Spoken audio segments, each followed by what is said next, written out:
नमस्कार बंधुरा प्रियंका होम किचेने सकलके स्वागत जानाई। तो आज आमी बिउलिर डालेर पोया पिठे बानाबो। तार जोन्नो এই যে দেখো এখানে আমি নিয়েছি বিউলির ডাল।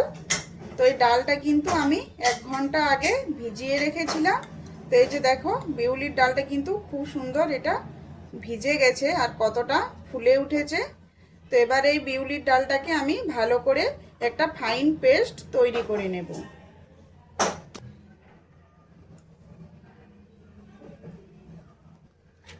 तो मिक्सिर जार निয়েছি, জারের মধ্যে ডালটা দিয়ে দেব।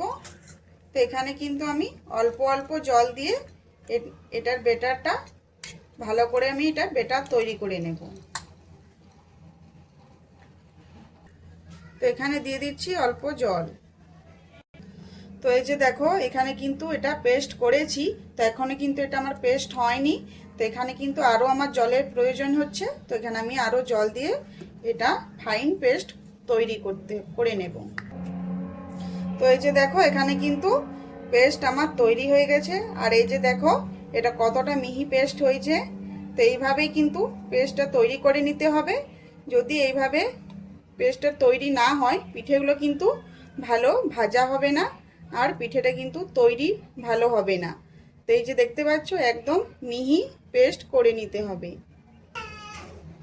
তো এই যে দেখো হয়ে গেছে, সবগুলো আমি এখানে বেটে নিচ্ছি পুরো ডালটায়।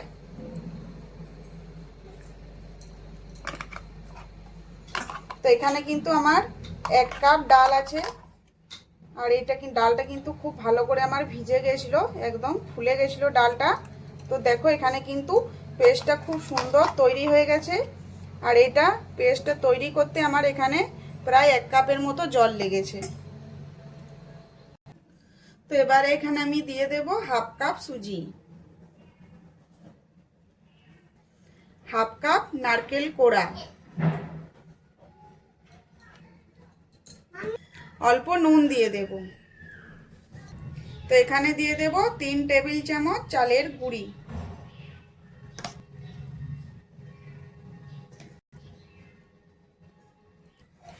তো এবারে এগুলো খুব ভালো করে মিশিয়ে নেব। তো বন্ধুরা আমার রান্নার রেসিপিগুলি তোমাদের যদি ভালো লেগে থাকে তো অবশ্যই আমার চ্যানেলটি সাবস্ক্রাইব করে আর আমার পাশে থেকো।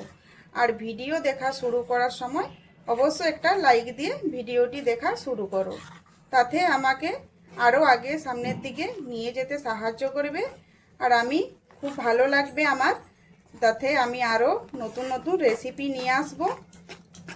তো বন্ধুরা অবশ্যই একটি লাইক দিয়ে ভিডিও দেখা শুরু করো। তো এগুলো কিন্তু ভালো করে একটু ফেটিয়ে নেব চামচের সাহায্যে।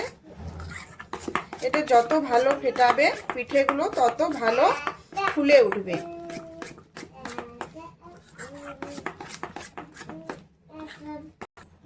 তো পোয়া পিঠে তো অনেক ধরনের খেয়েছো।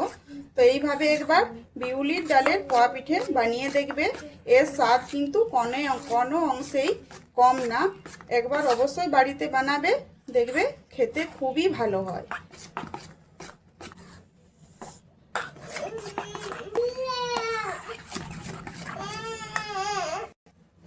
তো এই যে দেখো এখানে আমি নিয়েছি 1 কাপ গুড়। তো এখানে দিয়ে দেব।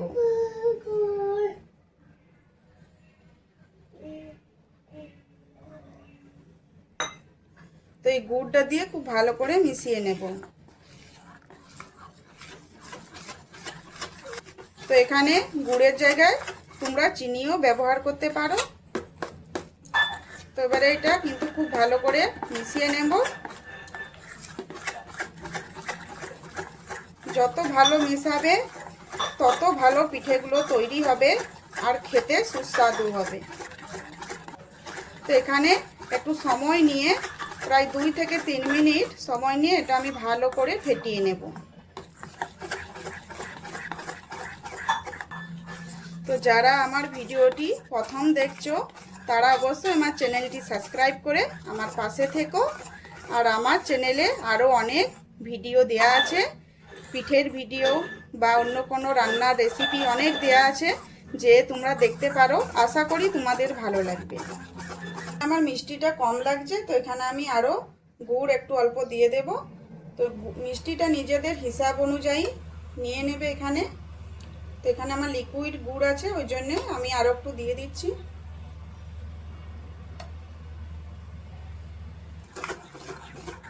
তো এখানে আমি এবারে অল্প অল্প জল দিয়ে এটা একটা বেটার তৈরি করে নেব।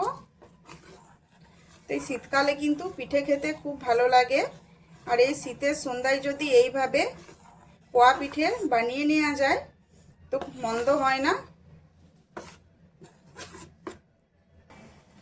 তো চলো এবারে পিঠেগুলো ভেজে নেব। তো তেল গরম হয়ে গেছে, এবারে অল্প অল্প বেটার ঢেলে দেব। তো দেখতে পাচ্ছ এখানে বেটারেরটা ঘনত্বটা কিন্তু গাঢ় থাকবে, বেশি পাতলা করা চলবে না। তো এইভাবে একটু গরম তেল ছিটিয়ে ছিটিয়ে পিঠেগুলো ভেজে নেব।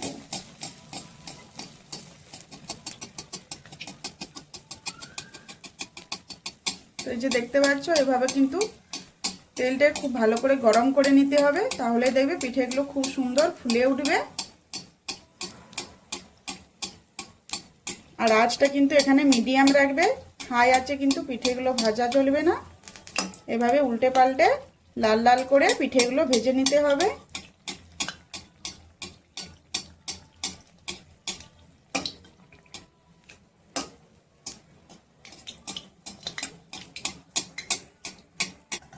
তো এই যে দেখো এখানে আমার একটা ভাজা হয়ে গেছে। তো এই যে দেখো কতটা সুন্দর হয়ে গেছে আমার পিঠেটা, একদম লাল লাল করে আমি ভেজে নিয়েছি, আর কতটা ফুলে উঠেছে। তো এইভাবে আমি প্রত্যেকটি পিঠে ভেজে নেব।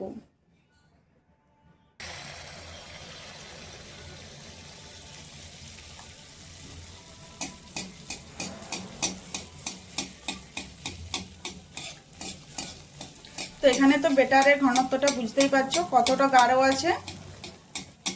এখানে পাতলা করলে কিন্তু ভালো হবে না পিঠেগুলো, এইভাবে গাঢ় করে বেটারটা গাঢ় করে পিঠেগুলো ভাজতে হবে, তাহলেই দেখবে পিঠেগুলো কিন্তু খুব ভালোভাবে ফুলে উঠবে আর খেতেও ভালো লাগবে।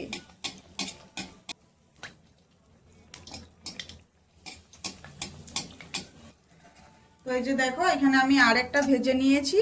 তো এটাও দেখতে পাচ্ছ কতটা ফুলেছে। তো এইভাবে কিন্তু প্রত্যেকটা পিঠে ভেজে নেব।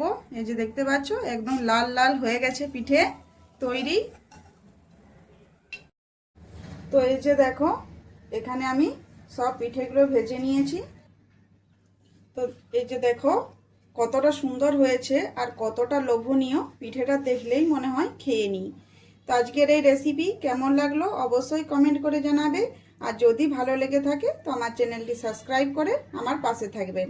আর রেসিপি যদি ভালো লাগে তো অবশ্যই একটা লাইক করে দিও, আর কমেন্ট করে জানাতে ভুলো না আজকের এই রেসিপি কেমন লাগলো। ভালো থেকো, সুস্থ থেকো, আরও আসছি এরকম নিত্য নতুন রেসিপি নিয়ে।